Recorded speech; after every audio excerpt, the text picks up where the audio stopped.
মাঝে মাঝে মায়ের কথা খুব মনে পড়ে। মাকে ডেকে বলতে ইচ্ছে করে, মা গো, তোমার মেয়ে আজ তোমার মতো দায়িত্ব নিতে শিখে গেছে। তোমার সেই ছোট্ট চঞ্চল মেয়েটা নিজের যত্ন নিতে পারতো না, সে আজ এখন তার সংসার, ছেলে মেয়ে, স্বামী সবার দায়িত্ব নিতে শিখে গেছে।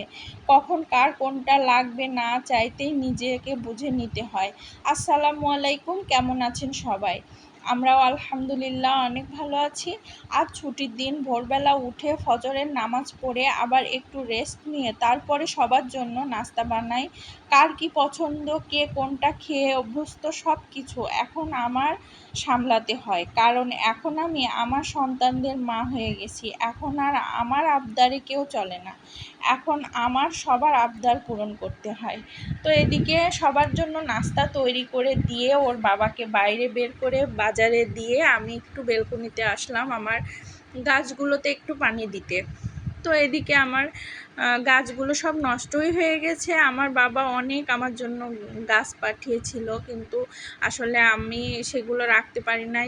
গ্রামের বাড়ি, সেগুলো সব পাঠিয়ে দিয়েছি, কারণ আমি নতুন বাসা চেঞ্জ করেছিলাম।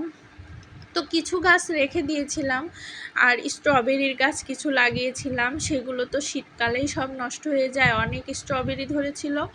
তো যাই হোক, এদিকে আজকে শুক্রবারের দিনে, অন্য কোনো দিনে তো আর এই যে বাজার করা হয় না। এমনিতে অন্য কোনো সবজি এটা ওটা বাজার করা হয়, মুরগি কেনা হয়, কিন্তু সুন্দর নদীর মাছ কিনতে হলে অনেক সকালে কিনতে হয়। তো ওর বাবা তো সময় হয় না, তো সেজন্য শুক্রবারের দিনগুলোতেই ওর বাবা বাজার করে। আর আমার ছেলে মেয়ে একটু নদীর মাছ ছাড়া খেতে চায় না, ওরা এসব মাছগুলো বেশি পছন্দ করে। সেজন্য ওর বাবা ছুটির দিনগুলোতে অনেক সকালে যেয়ে নাস্তা করে যেয়েই দেখা যাচ্ছে বাজার করে, কোনো কোনো দিন আছে নাস্তা না করেই চলে যায়।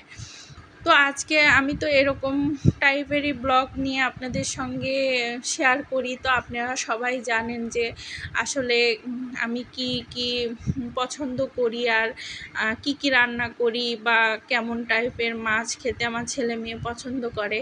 তো যাই হোক, মোটামুটি আমি সব বাজারগুলো ভাবছি যে রান্নার আগে সব গুছিয়ে নেব। তো সেজন্য আমি রান্না করতে না যেয়ে আগে শুরু করে দিলাম কাটাকুটির জন্য।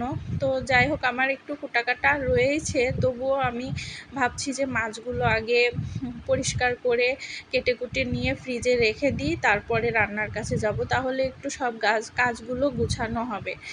তো যাই হোক, আমি মাছগুলো আগে কুটে নিচ্ছি, কারণ এসব নদীর মাছগুলো আছে যেগুলো পরিষ্কার করে তাড়াতাড়ি কুটে ধুয়ে বেছে ফ্রিজে না রেখে দিলে পরে নষ্ট হয়ে যায়, নষ্ট হওয়ার সম্ভাবনা থাকে। সেজন্য তাড়াতাড়ি করে এগুলো আগে কেটে আমি অল্প অল্প করে কেটে নিচ্ছি।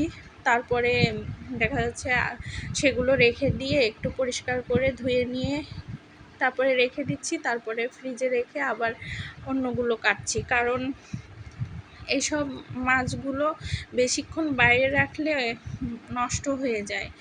তো আমি ভাবলাম যে ওই মাছগুলো তো আজকে রান্না করব না, তো সেজন্য সেগুলো রেখে দিয়েছি। আর এইখানে আমি সব মাছগুলো কেটে ভাবলাম ওর বাবার জন্য আমি একটু এই মাছ রান্না করি, কারণ ওর বাবা ছাড়া ছেলে মেয়েরা এসব মাছ খেতে চায় না। আমিও খুব কম খাই, মাঝে মধ্যে খাই।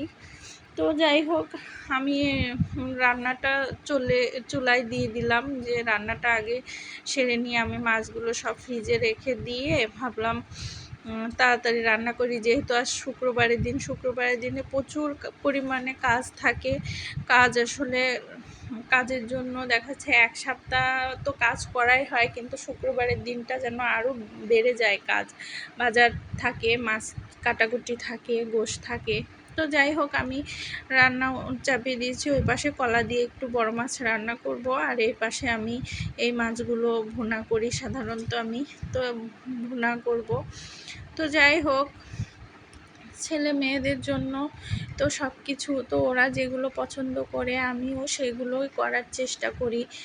তো আমি এদিকে মাছটা ভুনা করার জন্য একটু পেঁয়াজটা তেলে দিয়ে একটু ভেজে নিয়ে তারপরে আমি একটু মশলা পেস্ট দিলাম, যেমন রসুন পেস্ট, আর হচ্ছে জিরার গুঁড়া, মরিচের গুঁড়া, ধনিয়ার গুঁড়া, হলুদের গুঁড়া, একটু লবণ স্বাদ মতো দিয়ে আমি একটু কষিয়ে নিয়ে মাছটা তারপরে ঝোলের পানি দিয়ে দিচ্ছি। তো আমি একটু আবার রান্না করতে করতেই হাতের কাজগুলো গুছিয়ে নিই।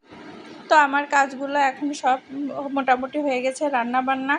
আজ এ পর্যন্ত, সবার কাছে বিদায় নিচ্ছি। সবাই ভালো থাকবেন, সুস্থ থাকবেন। আল্লাহ হাফেজ।